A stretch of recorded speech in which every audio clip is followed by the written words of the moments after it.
안녕하세요. 저는 올해 57살 남자이고 동해안에서 횟집을 운영하고 있습니다.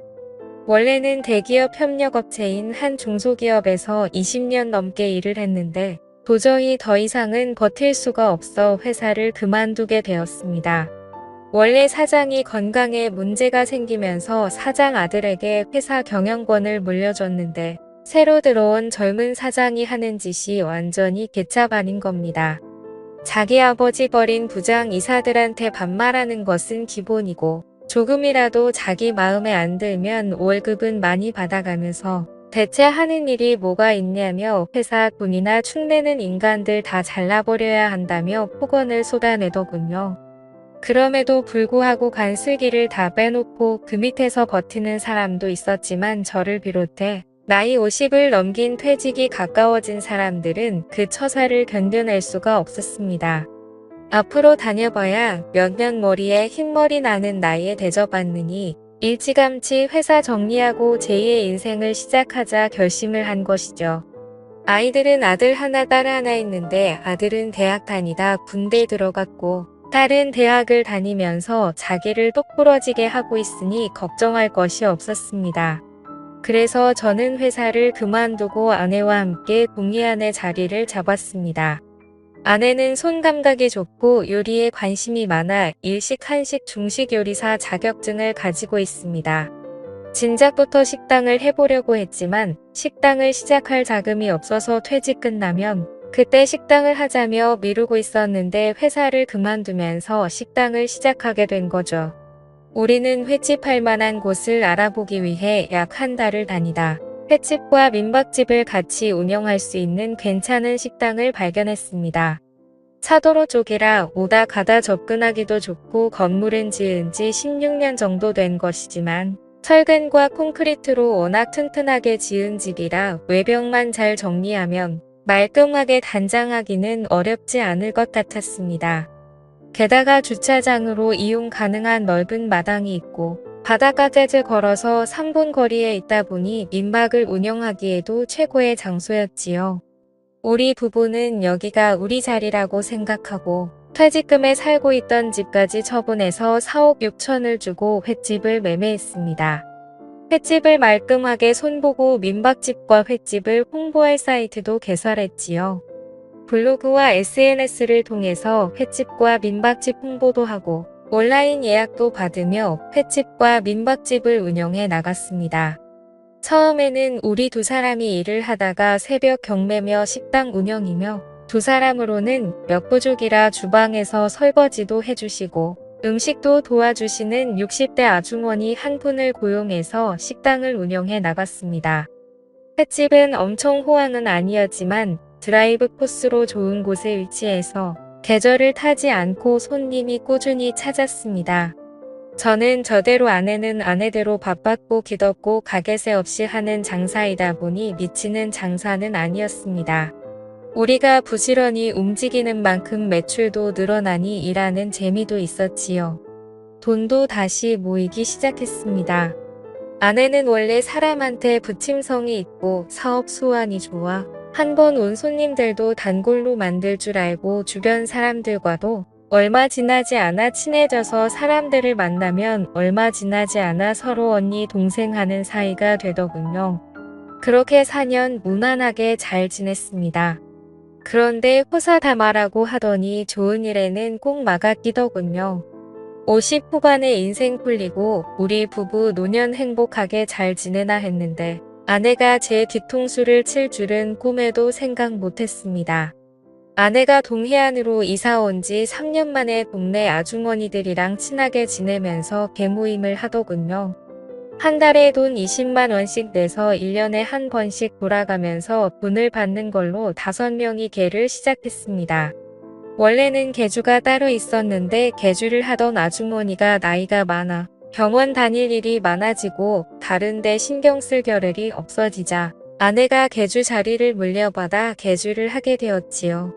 개모임을 하는 사람들은 서로 마음도 잘 맞는지 가끔 모여서 술도 한잔하고 봄에는 같이 꽃놀이도 가곤 하더라고요. 우리 식당에 와서 밥을 먹기도 하고요. 그래서 특별한 예약 손님이 없으면 아내는 사람들 만나서 스트레스 푼다며 약속을 잡아서 나가고 일 정리는 주방 아주머니하고 제가 했습니다. 그런데 아내의 외출이 꽤 잦았습니다. 어떤 날은 모임이 있다고 나가고 어떤 날은 돈을 거들러 나간다 하고 저녁이 되면 손님 빠지기 무섭게 밖으로 나가더라고요. 무슨 재미난 약속이라도 잡아놓았는지 일을 하면서도 손님들 언제 빠지나 눈이 빠지게 기다리면서 시계 한 번 쳐다보고 손님 한 번 쳐다보고 나가고 싶어서 안달이나 있었습니다. 그런데 한 번 나가도 길어야 2시간이라 크게 신경 쓰지 않았습니다. 그냥 바람 쐬러 다녀오나 보다 생각했지요. 그런데 어느 날 아내가 나가고 바로 손님 4명이 왔습니다. 아내가 없으면 해를 댈 사람이 없어 저는 아내한테 바로 전화를 했지요. 그런데 아무리 전화를 해도 전화를 안 받는 겁니다. 그래서 손님들한테 너무 죄송하다며 오늘 주방에서 일하는 사람이 일찍 나갔다고 다음에 오시거나 아니면 한 종류로 드시라고 했지요. 그랬더니 그냥 해물탕으로 해달라고 하셔서 주방 아주머니한테 해물탕을 달라고 말씀드리고 저는 계속 아내한테 전화를 걸어봤습니다. 그런데 한참 동안 전화를 받지 않더니 20통도 넘게 했을 때 그제야 아내가 전화를 받더라고요. 저는 순간 너무 짜증이 나서 손님 왔는데 뭐 하는 거냐며 왜 전화도 안 받냐고 소리를 쳤더니 아내가 어쩔 줄을 몰라 하면서 지금 간다며 30분 후에 도착했더라고요. 그때 와봐야 이미 손님들은 탕 먹고 있었고 급한 불은 다 끈 다음이었지요. 저는 주방 아주머니 고생하셨다고 먼저 가시라고 하고 아내하고 늦게까지 정리하고 집으로 왔습니다. 제가 도대체 뭐 한다고 전화 오는 줄도 몰랐냐면서 전화는 왜 안 받았냐고 하니 언니 동생들하고 수다 떨다 전화를 진동으로 해놔서 몰랐다고 다음에는 전화 잘 받겠다고 하더군요. 그래서 저는 한 번만 더 이런 식으로 하면 앞으로 개모임이고 뭐고 아무데도 못 갈 줄 알라면서 단단히 일러두었지요. 아내는 알겠다고 다음부터는 전화 꼭 받겠다고 하더군요. 그리고 며칠 잠잠하더니 그 다음 주 아내는 한동안 동생하고 언니를 못 봤다고 잠깐 보고 와도 되겠냐고 하더라고요. 그래서 저는 그때 한마디 한 것 때문에 내 눈치 보는 것이 미안해서 나갔다 오라고 했죠. 하루 종일 일한다고 힘들었으니 스트레스 풀고 오라고요. 그런데 그 다음 날 아내하고 개모임을 하는 아주머니 한 분이 식구들하고 저녁을 먹는다고 우리 식당에 왔습니다. 그리고는 아내를 보자마자 요새 식당이 엄청 바쁜가 봐 얼굴 보기가 힘드네. 하기사 얼굴 보는 게 뭐 대수야 식당 잘 되는 것 같아서 나도 좋네. 하더라고요. 그랬더니 아내가 제 눈치를 보면서 대답도 제대로 못하고 그냥 그렇지. 뭐 말을 얼버무리더니 뭐 먹을 거냐면서 말을 돌리더라고요. 저는 이상하다 싶었지요. 어제 분명히 개모임 갔다 온다고 했는데 개모임에 같이 하는 사람이 얼굴 본 지 오래됐다니요. 무슨 착오가 있는 건가 싶어 밤에 아내에게 어제 모임에 안 나갔냐고 물었지요. 그랬더니 아내가 그러더라고요. 당연히 갔었지. 그런데 저 언니가 늦게 와서 나를 못 봐서 그래. 나는 당신 기다릴까봐 일찍 나왔지. 그래서 그러는 거야. 그때까지만 해도 저는 아내 말을 믿었습니다. 그런데 그 다음 날 아내가 오늘 식당에 손님도 일찍 떨어졌으니 또 나갔다 오겠다고 하더라고요. 그래서 어디를 또 나가냐고 하니 오늘은 오랜만에 여자들끼리 모여서 노래방에 가기로 했다나요. 그래서 알겠다며 보냈는데 아내가 나가자 식당에서 일하는 아주머니가 혼잣말로 찝찝해. 나는 저렇게 성실하게 식당에 붙어서 일하는데 저렇게 틈만 나면 나가니 소문이 나지 않나. 어쩌려고 저러는 건지. 아니 굴뚝에 연기 나랴. 하여튼 말세다 말세. 하시는 겁니다. 그래서 제가 무슨 소문이 났어요? 혹시 집사람한테 안 좋은 얘기 돌아요? 하고 물었지요. 그랬더니 아주머니가 주저앉으실 때 깜짝 놀라시면서 나는 아무 말 안 했는데 무슨 말 들었어? 하시더라고요. 그래서 제가 방금 얘기하셨잖아요. 소문이 났다고 말세다 하셨잖아요. 그랬더니 주방 아주머니는 나 몰라, 나 아무 말 안 했어. 나 일 다 했으니까 가도 되지. 그럼 내일 봐. 하고 도망치듯 나가시더군요. 저는 뭔 일이 나도 제대로 났구나 생각이 들었습니다. 상당히 느낌이 안 좋더군요. 저는 아내랑 같이 개모임을 같이 하는 아주머니 집에 전화를 걸어봤습니다. 오늘 노래방에서 만나기로 했다던 아주머니가 전화를 받더군요. 저는 뭐라고 할 말이 없어 그냥 안부 전화 드렸다고 다음에 좋은 게 들어오면 전화 드릴 테니 놀러 오시라고 하고는 전화를 끊었습니다. 그리고 저는 우리 집에 횟감을 주로 대주는 선장 집에도 전화를 걸어봤습니다. 그랬더니 역시나 노래방에 함께 있어야 할 아주머니가 얼큰하게 취한 목소리로 전화를 받았습니다. 그래서 오늘은 아무데도 안 나가시나 보네요. 아니면 벌써 술 한잔하고 들어오신 거예요? 하니 아주머니는 세상 사는 낙이 없어서 집에서 혼자 술 한잔하고 있다고 하더군요. 그리고는 이 인간은 어디를 그렇게 돌아다니는지 맨날 늦게 기어들어온다면서 남편 욕을 막 해댔습니다. 저는 속으로 남편한테 맺힌 게 많으신가 보다 생각하고 몸 상하니 적당히 드시라고 전화를 끊었지요. 전화를 끊고 나니 이상했습니다. 개모임하는 사람이라고 해봐야 아내까지 합쳐서 5인데 그중 2사람이나 빠졌으니까요. 저는 일단 식당을 정리하고 근처에 있는 마트로 갔습니다. 그 마트는 주로 낚시하는 손님을 상대로 하는 곳인데 그 마트 형수님도 집사람과 개모임을 하는 사람이었지요. 그곳에 가니 형님이 마트를 보고 있더군요. 그래서 제가 형수님은 어디 가셨나 보네요. 형님 혼자시네요. 얘기를 하니 저 안쪽에서 마트 형수님이 나오면서 이 시간에 웬일이에요? 벌써 식당 문 닫았어요. 하고 나오더라고요. 저는 노래방에 있어야 할 사람이 왜 여기 있나 싶어 기가 막혀서 아무 말 안 하고 서 있다가 저녁 먹은 게 소화가 잘 안 된다면서 맛있는 소화제 하나 달라고 해서 사가지고 나왔죠.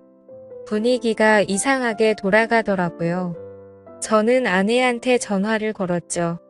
아내가 말한 경자 언니는 집에서 혼자 술 마시고 있었고 해숙이 언니는 마트에서 나한테 소화제를 줬는데 어디서 옆에 같이 있는 척 언니들 이름을 부를 수가 있는지 저는 정말 기가 막혔습니다. 어디서 생쇼를 하냐는 말이 목구멍까지 올라왔지만 저는 억지로 참고 알았다고 전화를 끊었지요. 전화를 끊고 저는 오만 생각들이 다 들었습니다. 무슨 짓을 하고 다니는지 눈도 깜짝 않고 거짓말을 하는 걸 보니 너무 배신감이 들고 지금까지 내가 한솥밥 먹고 한 이불 덮고 산 사람이 이런 사람이었다니 너무나 허무했습니다. 너무 열이 받아서 술이라도 들이부었으면 속이 좀 풀릴 것 같았는데 술 마시면 나도 모르게 폭발해 버릴 것 같아서 저는 냉수만 들이키고 있었죠. 잠시 후 아내는 아주 기분 좋은 얼굴을 하고는 여보 나왔어 뭐해 평소 안 내던 푸소리까지 내더니 노래를 너무 열심히 불렀더니 땀이 다 났네 나 좀 씻을게 하고는 들어가 버리더군요. 아내가 씻으러 들어가자 저는 일단 아내 휴대폰부터 열어봤습니다. 통화 기록, 카톡 기록을 보니 제가 전화한 것을 제외하고는 오늘 아무하고도 연락하거나 통화한 기록이 없었습니다. 아무래도 통화 기록이나 대화 내용을 지운 것 같았습니다. 요즘 제가 자꾸 전화를 하고 어딜 가냐고 물어보니 특별히 조심했던 모양입니다. 저는 전화기는 다시 제자리로 돌려놓은 뒤 컴퓨터를 켰습니다. 컴퓨터를 켜서 아내일지 확인을 하기 위해 아내 구글 계정으로 들어갔지요. 아내는 컴퓨터와 스마트폰을 쓰기만 할 줄 알았지 컴퓨터와 전화기가 다 연결돼 있다는 걸 몰랐습니다. 이메일로 로그인만 하면 별의별 정보를 다 확인할 수 있다는 건 아내는 꿈에도 생각 못했을 겁니다. 몇 달 전 아이폰으로 바꾸고 나서 그 계정을 제가 다 만들었으니 아내 이메일 열어보는 것이야 아무 일도 아니었지요. 저는 아내 이메일을 열어 아내 전화기에 등록되어 있는 전화번호를 먼저 살펴봤습니다. 아는 사람들 외에 특별히 눈에 띄는 사람은 없었습니다. 그 다음은 구글 위치 기록을 살펴봤습니다. 오늘 아내가 갔던 위치 기록을 살펴보니 아내가 오늘 간 곳은 뜬금없이도 부두였습니다. 부두에 노래방이 있었나 생각이 잠깐 들기도 했지만 부두에는 노래방이 있을 리가 없었습니다. 그런데 부두에 왜 갔을까 의문이 생기더군요. 거긴 정박된 어선들만 있을 뿐 주변에는 아무것도 없는데 거기를 왜 갔는지 저는 도저히 알 수도 이해할 수도 없었습니다. 저는 너무 이상하다 생각하며 다른 기록들도 살펴봤지요. 그 결과 아내가 외출한다고 나갈 때마다 부두로 갔었고 그곳에서 한두 시간 머물렀다는 것을 확인할 수 있었습니다. 부두, 그 밤에 부두라니.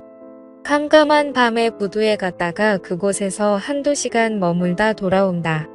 아무리 생각해도 이상한 일이었습니다. 저는 컴퓨터를 끄고 아내한테 잠깐 나갔다 온다고 얘기한 뒤 차를 타고 부두로 향했습니다. 저는 부두에 도착해 차를 세우고 부두를 걸었습니다. 부두에는 아무리 둘러봐도 아내가 머물 만한 곳은 보이지 않았습니다.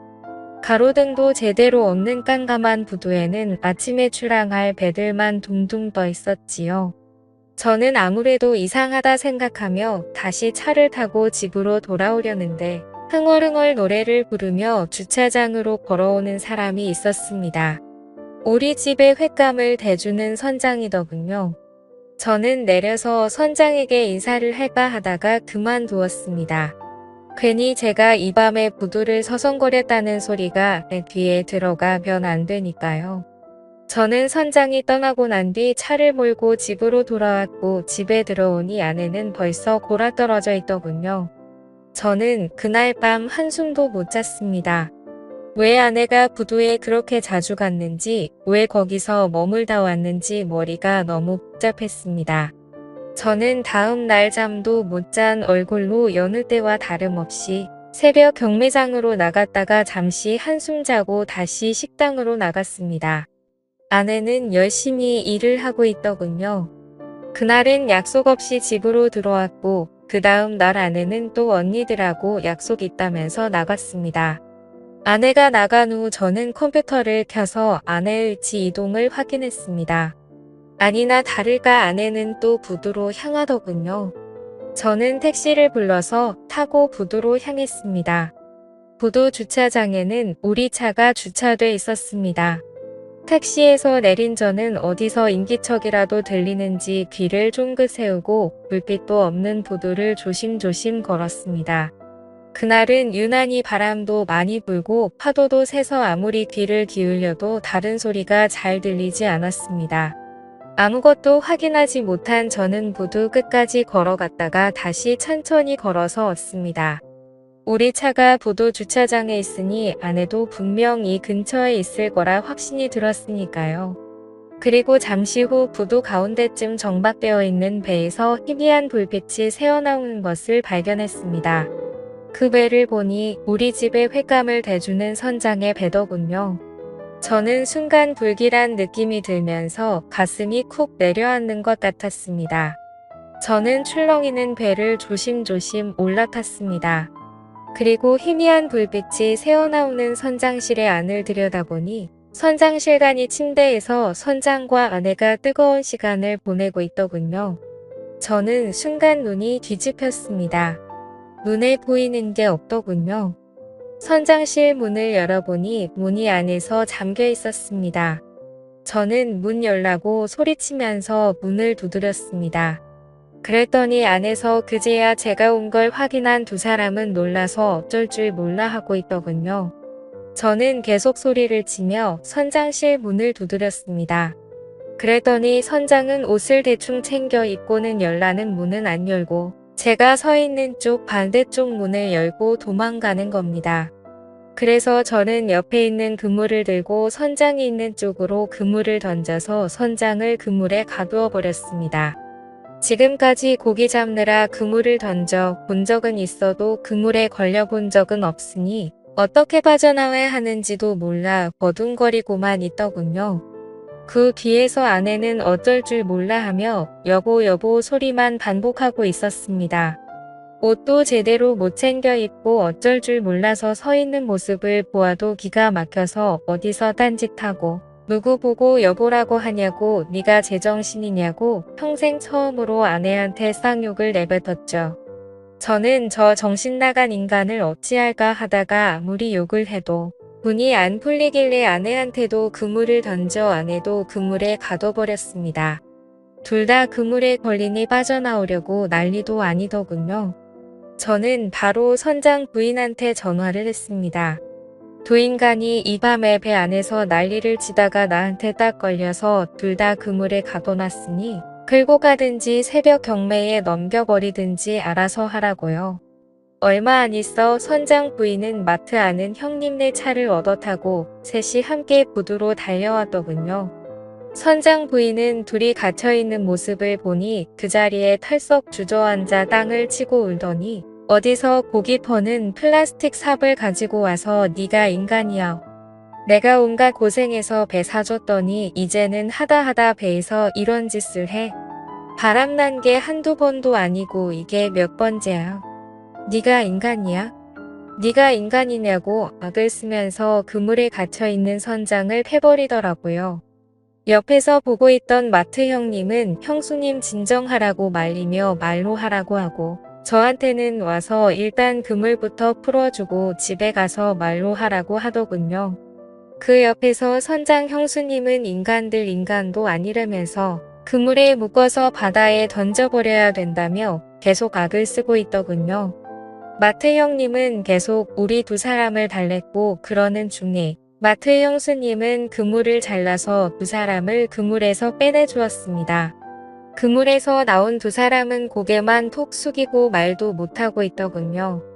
마트 형님은 일단 자기 차에 다 타라며 우리를 마트 형님 봉고에 태우고 선장 내에는 선장의 집에 우리 내에는 우리 집에 바래다 주고 갔습니다. 말로 하라고 신신당부를 하면서요.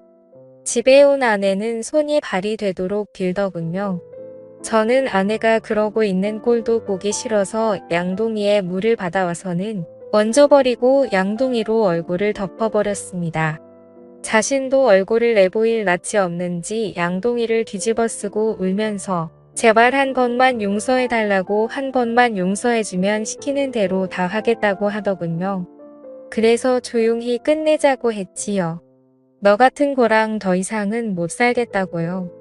조용히 아내와 이혼하고 위자료 청구하지 않는 대신 지금까지 네가 나한테 받아갔던 돈을 비롯해서 네 명의로 되어 있는 것들 다 내 앞으로 해놓으라고 했습니다. 그리고 내가 가지고 있는 재산 그 어느 것도 받지 않겠다고 각서를 쓰고 조용히 동해안을 떠나라고 그러면 애들한테 이렇게 추한 얘기까지는 안 하겠다고 했지요. 그랬더니 아내는 자신이 했던 짓이 애들 귀에 들어가는 건 무서웠는지 시키는 대로 하겠다며 다 정리를 한 뒤 아내는 동해안을 떠나 차용집으로 갔습니다. 며칠 뒤 선장 내외를 만났는데 선장은 부인한테 꽤나 두들겨 맞았는지 얼굴에 멍이 들어 있었습니다. 저는 애들도 있으니 조용히 끝내기로 했다며 전후 사정을 얘기했고 형수님은 어떻게 하실 거냐고 물었지요. 그랬더니 선장 부인은 이 인간이 배 타는 것은 꼴도 보기 싫다며 배를 팔려고 내놨다고 하더군요. 그리고 마음 같아서는 지금 당장이라도 이혼하고 싶은데 내가 지금까지 고생해서 뒷바라지 해준 게 얼마인데 왜 이제 와서 주는 것은 못하겠다고 하더라고요. 붙잡고 살면서 돈이나 벌어오게 시킬 거라고요. 저는 알아서 하시라고. 그 대신 저 인간 앞으로 내 눈앞에만 안 띄게 해달라고 얘기했지요. 그렇게 두 집은 각자 마무리 지었지만 얼마 지나지 않아 그날 있었던 일이 온 동네에 소문이 쫙 퍼져서 저를 보는 사람마다 그 일에 대해 물어보는데 창피해 죽을 지경이었습니다. 그래서 횟집을 정리하고 떠날까도 생각했지만 왜 내가 떠나야 되나 싶어서 새로 실력 있는 주방장을 고용해서 횟집은 계속 운영하고 있습니다. 민박도 당연히 같이 하고요. 둘이 합쳐서 식당을 계속했으면 우리 두 사람 돈도 많이 모았을 텐데 그 사람은 우리 집에서 쫓겨나 그 좋은 실력 가지고 다른 데서 일을 하고 있다더군요. 그 여자는 가끔 연락이 와서 우리 식당에서 일하고 싶다고 예전에 부부관계였던 것 다 떠나서 일만 시켜달라고 사정사정 하는데 저는 딱 잘라서 꿈도 꾸지 말라고 했지요. 왜 어리석은 선택을 해서 자기 무덤을 자기가 파는지 저는 아무리 생각해도 이해할 수 없더군요. 저는 아내를 죽기 전에 용서할 수 있을지 모르겠지만 언젠가 아내를 용서하고 진심으로 얘기를 나눌 시간이 온다면 이번 생은 물론이고 다음 생에라도 그런 과오는 범하지 말라고, 그건 너 자신과 상대방을 다 죽이는 일이라고 꼭 얘기해주고 싶네요. 아내와 헤어지고도 가슴이 답답했는데 이렇게라도 얘기를 풀고 나니 속이 좀 편안해지는 것 같습니다. 저의 기가 막힌 이야기 들어주신 분들 모두 감사드립니다.